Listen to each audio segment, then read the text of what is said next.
Hi, I'm maryjo with Fourth Dimension Healing in Stillwater, Minnesota. I'm also the director of the Center for Crystal and Healing Studies and the host of the Ask, Learn, Heal podcast. Today, I want to spend just a couple of minutes talking with you about how to work with crystals and gemstones during this quieter, more kind of slowing down time of fall and winter in the Northern Hemisphere.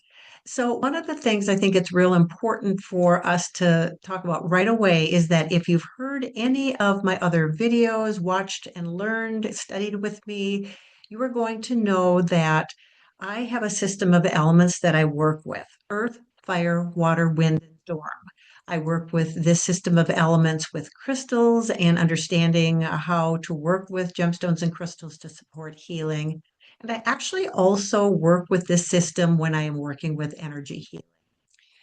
So if you're familiar with that system, if you've worked with me, studied with me, I'm going to actually ask you to set that system aside because today I want to talk with you about how we can work with crystals and gemstones that really resonate with this slower, kind of more settled energy of yin. So yang energy is very active, it's very fiery, very creative. And when we think about spring and summer, that's exactly what we do with most of our lives. We're go, go, go, busy, busy, busy. There's so much action going on. Now, for us in the Northern Hemisphere, we have shifted into a quieter, more settled, more kind of introspective time, and that is known as yin time. And it is through the lens of yin that I want to explore several crystals and gemstones to support you and help you realize that when we're working with crystals and gemstones for healing, we can allow ourselves an opportunity to approach how to work with gemstones, how to select crystals to support us at varying times throughout the year. So I've pulled out several stones that I want to talk with you about, and I will be referencing through this little video how these stones may support our chakra system. Know that if you really are anchored and understand the elemental system I work with, you might see some overlap, and then there are going to be some areas that are really quite different. So just kind of open up to the possibility of what might it be like when we really work intentionally with crystals and gemstones that resonate with this yin type of energy that we're in. So the first stone I want to talk with you about is garnet. Now, garnet is, there are a lot of different kinds of garnet. This is Almandine garnet, and I find this particular stone to be really helpful with supporting the root chakra and that sense of kind of feeling settled. And when we think about this yin energy that we're in right now, we're in it during fall, we're going to be in it all the way through winter. Sometimes there's a little resistance to kind of drop into that quieter time. There might be part of us that still feels like we're maybe not doing as much as we used to do. Maybe we're not feeling like we're accomplishing what we're supposed to be accomplishing. Working with the stones such as Almandine Garnet, with its grounding properties, with its connection with that root chakra, can be really helpful to help us drop in and settle in and be patient and comfortable in this time of what appears outwardly as maybe not doing as much. Because really, the work of yin time is to be introspective, it is to quiet, it is to maybe sleep more, sleep a little later, go to bed a little earlier. Again, we're within the rhythms of nature, and this is an intentional way of working with the grounding properties and that root chakra property that garnet has, as well as viewing it through the lens of yin time. Okay. Another stone that I think is really interesting when we consider that it's actually a yin stone is pyrite. So pyrite has this very kind of solid energy to it. And even though it's pretty sparkly and jazz hands, so to speak, it actually is yin. Again, it, like almandine in many ways, is going to help invite us to stay present to yin. not to get over functioning, not to get too wrapped up in things that we think we should have done or could have done or haven't done. Whatever that kind of a frenetic energy might be going on within us, this invitation with pyrite and its yin essence, let's say that, is a reminder that where we are is where we are, and it's okay to settle in. Perhaps you might notice that in the fall, in the winter, we tend to maybe give ourselves permission to maybe read that we've been wanting to read, to maybe do that puzzle we've been wanting to do, spend more time journaling and reflecting. These are yin activities that are also very calming and relaxing. And that's what I want you to become aware of as I'm moving through some of these different crystals and gemstones is that through the properties of these stones, there are these underlying yin energies that are inviting us into a place of pause. Okay. Here's another stone. And this is serpentine. Now, serpentine is this beautiful connecting of that root chakra energy and very slowly moving up through all of the chakras. And for me, when I think about serpentine and its yin energetics, that it's doing this very mindfully, it's doing this very gently, it's doing this very systematically and in a slow progress. So we're not grounding root through crown and we're going really fast and blasting through all those chakras. This is a very slow, intentional process that honestly, it may take you all of yin time, which is all of fall and all of winter, to work through all of those chakras with a very slow, intentional upward progress where the yin invites us to not go too fast. Don't move too quickly. Be where you are. So that's what I would say. Serpentine, great example of a stone that we could work with that. Another gemstone that is very much about yin energy is malachite. So malachite, often we might associate with kind of a sparky, active energy. And at the same time, because of its yinness, that's just a word I made up, its yinness, it reminds me that what we're really doing with this fiery energy is connecting slowly and deeply, quietly with our own inner light, our own inner spark, our own inner fire, because it's our inner fire, that inner intrinsic motivation that helps us stay the course. And in this case, during autumn and winter, we may not be going very far very fast. I think of many of us experience snow during yin time, during that winter time. And sometimes, while snow is very lovely to look at, it's fun to play in, ski in. Maybe you're a skier, maybe you're a skater, maybe you like to make snow angels. All of that is an invitation for us to be calm and playful, which can be very yin. And it also sometimes when we get a lot of snow that gets dumped, we're not going anywhere fast, right? So this is again, yin invites us inward to be internally motivated with not doing anything. Because when we don't do anything, we are actually creating space for ourselves to just rest, for ourselves to have a part of us revealed that sometimes we don't connect with because we are too busy. Working with malachite invites us and helps us connect with that inner fire, that inner light within us. Another thing I'm thinking about with yin time is it's not uncommon for us to maybe burn a candle. We don't typically burn candles all spring and summer in the Northern Hemisphere, but when the days are shorter, the nights are longer, it's not uncommon for us to light a candle, and that illuminates our environment in a way that supports nurturing in the same way that I would say malachite can nurture our inner heat, our inner fire in a way that can be quite nurturing. Here is a piece of Dumortierite. Now, Dumortierite is a stone that really supports the brow chakra and the crown chakra. And these are energy centers of clarity and insight.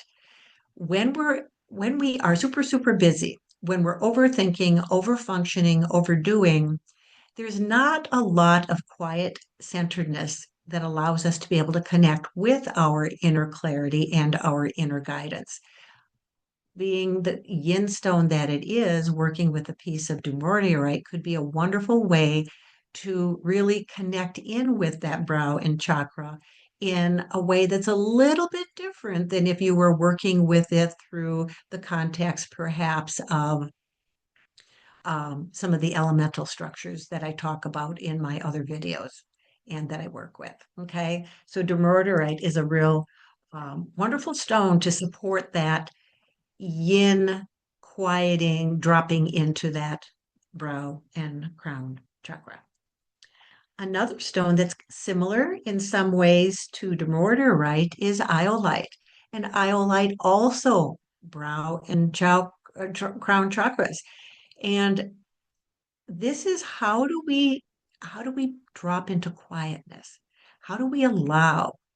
How do we not push or pull, but simply be present? That's what Iolite's doing. It's allowing that higher wisdom to drop in more readily. It's giving us the ability to be able to center and quiet, maybe meditate more in a state of calm and less agitation. Maybe be able to offer a prayer time more clarity, with a greater sense of connecting with those that we're holding in prayer, working with Iolite from that state of a quiet entry into these chakras can be really helpful.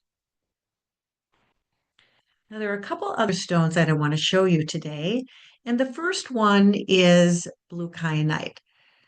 So, blue kyanite is a type of stone that really can support full chakra balancing. It really can help bring alignment to all of the chakras so that energy flows readily from root all the way up to crown and all the way back down to root. And so if you're relatively new to working with the chakras and connecting with the chakras and understanding with crystal healing with chakras and energy healing with chakras, you can definitely find other videos that I have here on my YouTube channel, as well as through my podcast. I have episodes that address chakra balancing and the various chakras, so you can learn about them.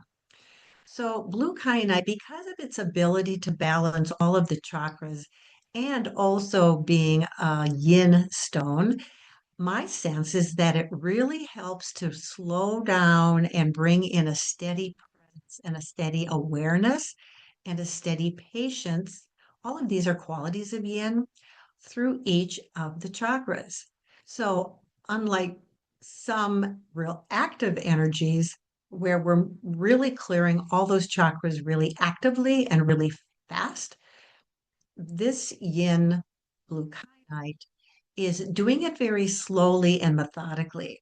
And it's taking its time. And I think that's what yin time does for us. It allows us to have a little bit more space to just pause. And yet the work is still getting done. And in this case, through the chakras, blue kyanite also is reminding us that wherever we are is where we are, and it's just fine. So that's blue kyanite. And the final stone I wanted to talk with you about, as through the lens of being a yin stone, is chiastolite. So chiastolite is really this kind of a stone that brings energies together, brings experiences together, and really helps to integrate the various aspects of our life and of healing. So when I think of how chiastolite can be really supported when we look at it and experience it through the lens of yin energy, is that it's very slowly integrating our physical body and physical health, our emotional body and our emotional stability, our mental body and the thought processes, and whether those are activated and agitated or whether those are calm and settled. And it also integrates our spiritual nature. So we are spiritual beings. We're living a human experience, which means we need to be very aware of showing up as authentically as we can on the planet, really connected with ourselves, really integrated and have a sense of integrity and awareness of ourselves, and how that also then is reflected out into the world, into our homes, our families, our friends, our work environments, school environments, wherever it is that we find ourselves throughout life. So, working with uh, Chiastolite being this wonderful integrating kind of stone, my sense is that it really does incorporate all of those aspects of our lived experience, body, mind, and spirit. So I hope you found this helpful. I hope you perhaps have found it a little insightful that we can look through the lens of the energies of the season. And later on, when we roll around to young time, don't be surprised if I also offer a video about how to work with gemstones and crystals that resonate with yang. But for right now, because in our Northern Hemisphere, which is where I live, I'm really quite familiar with this yin energy that we're living in. And I wanted to be able to share this kind of paradigm shift, perhaps, about how to work with gemstones and crystals in this different way of working with them. So take a look at my online shop. You can learn about these gemstones and crystals that I've talked about today and learn some more properties about them. It may be that you have some gemstones already that you're curious about learning more about. You can do that through my shop. Also, through my online school, the Center for Crystal and Healing Studies, I do offer a variety of coursework specifically with crystal healing. I have free mini courses in both crystal and energy healing, as well as a variety of different energy healing and crystal healing courses. And my courses are self-paced, which means they're on demand. You work at your own pace as you move through them, and they're also considered blended because there are times when you and I will stop, we will pause, and we will meet in person, one on one, or virtually, depending on where you live and what your preference is.